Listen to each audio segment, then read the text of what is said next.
Lord Ambrose, when you were acting in the role of Dorothy Turner on Servant under M. Night Shyamalan and the other directors, do you find that they're more often telling you to dial it down or dial it up? Uh, Gee, I don't know how to answer that. I think the direction often just goes with the scene. We work as a team. We collaborate and figure out what's best for the scene. I can't think of anyone telling me to dial it up. That, but I don't know. I don't know. I don't know. I kind of have amnesia once the scene is shot.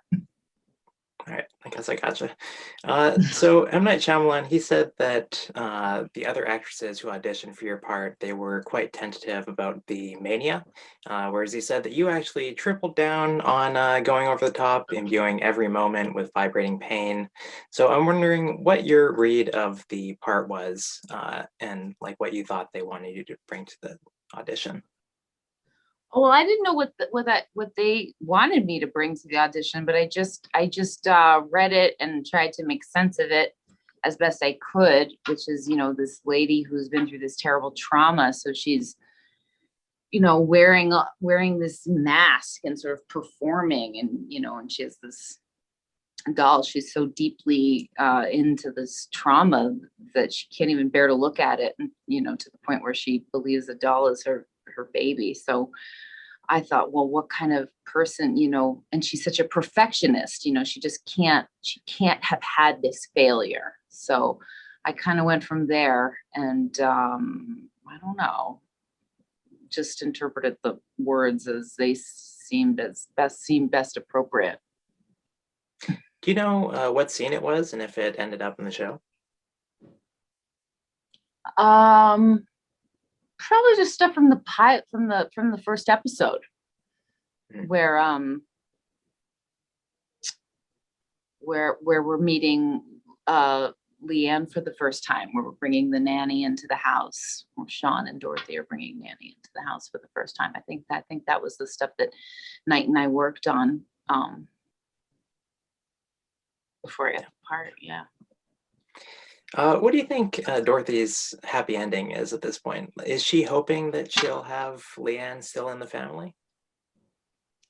Oh, what's Dorothy's happy ending? Well, I mean, ultimately, I think Dorothy has to face the fact that loss exists in the world. Like, to me, that's sort of the thesis of this piece, is that this family that cannot bear to grieve, and it cannot bear to sort of accept the human condition, that loss is the major factor in everyone's life. It's like what everyone will deal with, and so they've constructed this whole web of lies and secrecy and everything else around just not being able to peer at grief and loss. So I guess what she needs to do is face that, and that will be, you know, a version of a happy ending. How do you rationalize kind of gaps in her memory? Uh well, people have gaps in their memory. God knows trauma does weird things to people. Um, you know, People write the script and I interpret it.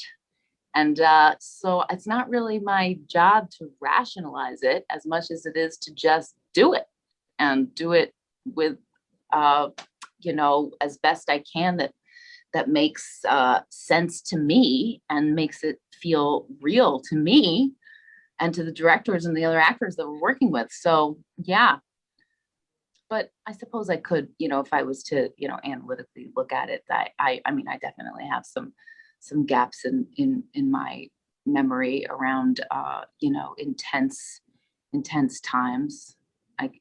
There's friends of mine who I say, tell me my life. What did I do? What did we do?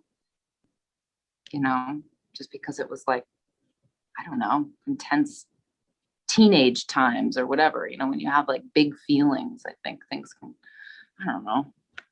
It's kind of scary to think that things could go missing, but I don't think it's that weird. Dorothy's version is that weird. Dorothy's version is definitely weird, where she just like just gone. Okay, so then as far as you interpreting it, are you doing script breakdown by, what characters say about you, or what's your process there? What do you mean? When you get a new script, how are you approaching, how you're going to pull off the performance?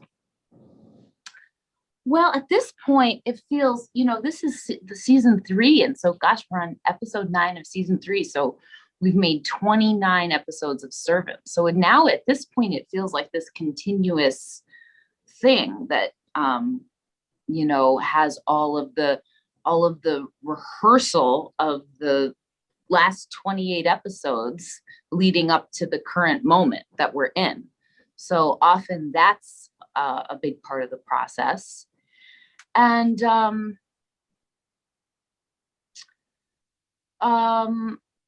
this is a show that's different from other things I've worked on, in that it's so much is dictated by the where the camera is and the genre and the feeling that we want to give in the scene, and so it's so much more of a collaboration between the different departments on a set than usual. And I think that all leads to the feeling of the scene as well. I don't know. Sometimes I don't know how to talk about the secret voodoo things of being an actor. So I don't know. I try to make it personal. I try to make all the scenes personal to me, and rely on my fellow actors to, if something feels really particularly outrageous, which can often happen on this show, ultimately I'm just like, well, I'm in a scene with Rupert right now, and we're just going to look at each other and say these lines, and and something is going to come, something, with all of this history that we've built over these last million episodes now, or 28 episodes, something will come, and it usually does. Yeah, but there's inspiration coming from all the other departments. So much, between the set and the clothes and the, of course the other actors, but the directors and what they bring, the different directors of photography and how they choose to interpret the genre and the scene and the feeling they want to give the scene. So it's really a collaborative dance. So. Yeah, and what did you notice when you first saw some footage from the show and how it was shot in such a deliberate way? It's got a different visual presentation than most shows, I'd say. Yeah, I agree. That's what really jumped out at me is, I'm doing my work on one level, and the composer is doing his work, and the lighting is sometimes so spooky and so different from what it seemed to be in the room, or however they end up choosing to color it or change things sometimes. So I was struck with what a collaboration this genre is. And it also, I feel like this role I'm playing, like you alluded to before, it's really mysterious and kind of tricky, and so, but I feel like that they take the pressure off of me, and that's nice. I get to, just rely on other people's expertise, elevating the piece, and I do my part. And so it was really inspiring to watch. I don't often watch the things I'm in, but this was really shocking to see how just how different it feels in its final form than it does when we're on set making it. So. Now, the show is set in America with only American characters, but you're actually the only American cast member. I'm wondering if you're the one who, everyone's turning to for guidance, and you're keeping everyone in check when it comes to accents. For accents? Oh, yeah, sure. I'm happy to help, but they're also really, really incredibly good at their various American accents. And how is it filming the news reports? Because those They scenes help always me with have, my English yeah. accent. Yeah. I was going to ask, how is it filming the news reports? Because those always have such a, tongue-in-cheek feel, and it gets you outside of the house as well. Yeah, it's fun. We get to go into Philly, and I've enjoyed not so much. Let's see, this season might be a little bit different, but often the news reports are tied into whatever's happening in the show in some thematic way, which has been kind of sometimes a fun little mystery to figure out, and yeah, I mean, it's definitely nice to have those moments on location where we're not trapped within the four walls of this very beautiful set, but claustrophobic set. So that's nice that Dorothy gets to go out and do that and have this other life. You're almost done filming season 3. Do you remember at the start of season 3 what questions you had about your character and her arc?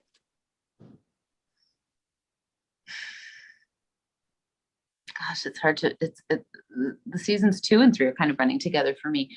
Um, we finished season 2 in a bubble, and we started season 3 in a bubble, so we were all here, living and working together for that whole time. Um, yeah, I mean, it's my uh, I'm just interested to see in this case what the writers are going to come up with, and for at the end of season 2 they are restored with this baby, and but it's sort of still that pressure cooker of all the lies that that their whole life is now predicated on. So yeah, so just I guess trying to see, looking forward to seeing what where it's gonna go, where the story goes. And it's you know, a mystery to me as well. I think maybe my favorite scene in the show is toward the end of the first season when Sean is with Leanne and she says, like, how can you stay with her? Which I Mm, thought made so much sense because, Leanne's a teenager and she would just look at it more rationally. Like, Dorothy says these horrible things. She's kind of insane, that kind of thing. I'm wondering if you can articulate, how Sean and Dorothy have stuck together. right. Well, yeah, I mean, one of the things I loved upon reading the first script was their language with each other, which is often horrible, and but it's clear that they really loved each other very much.